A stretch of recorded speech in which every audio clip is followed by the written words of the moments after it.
If He Had Been With Me by Laura Nowlin. Chapter 27. Of course, my black eye causes a stir at school on Monday.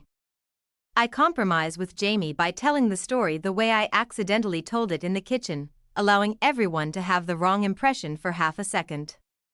When Alex is there for the explanation, he gives a detailed third-person narration of the accident. It almost sounds poetic the way he describes Jamie and I crashing. And then as they were twirling and twisting through the air, Jamie's head snapped back just as autumn was beginning to descend, and they collided with a sound almost like rocks crashing together. He holds his hands apart and smashes them together to demonstrate.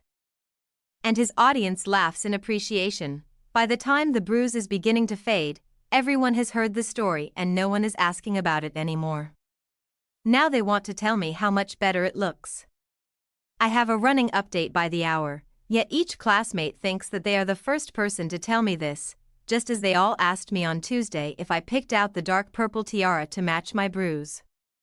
I smile and say thanks, but by Friday I am sick of talking about my stupid black eye. It's on Friday that I run into Sylvie in the restroom. I'm washing my hands when I hear a stall door open behind me.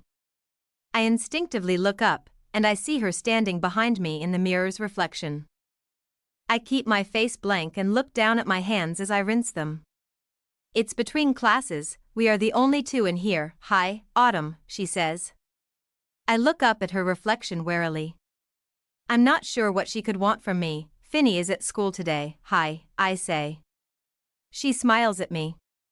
I'm too surprised to return the courtesy. Your eye looks a lot better, she says. Yeah, thanks, I say. I'm confused and worried this is going to be some kind of trap. In the back of my mind, I wonder if this is how she felt when I spoke to her on the 4th of July, except back then no one was stealing tables or trying to spread pregnancy rumors. Or hurting Finny. I turn away and pull a sheet of paper towels from the roll. She sighs behind me. Look, she says, I'm trying to be friendly. My hands pause their drying for a second. Oh, I say. Even though at school her friends are pretty much publicly recognized as our enemies, the social conventions of the larger world stop me from saying what I really want to say. Why, she seems to understand my thoughts anyway. Finn asked me to, she says. Okay, I say. Once again my thoughts do not match my reply. Again, I want to ask her why. This time she does not answer my question, so. She says. She wants me to say something. Our eyes meet in the mirror again. We can be friendly, I say. If that's what Finny wants, I think. Sylvie smiles. I turn one corner of my mouth up for her. I'm too confused to manage much more. I leave as she turns on the faucet to wash her hands.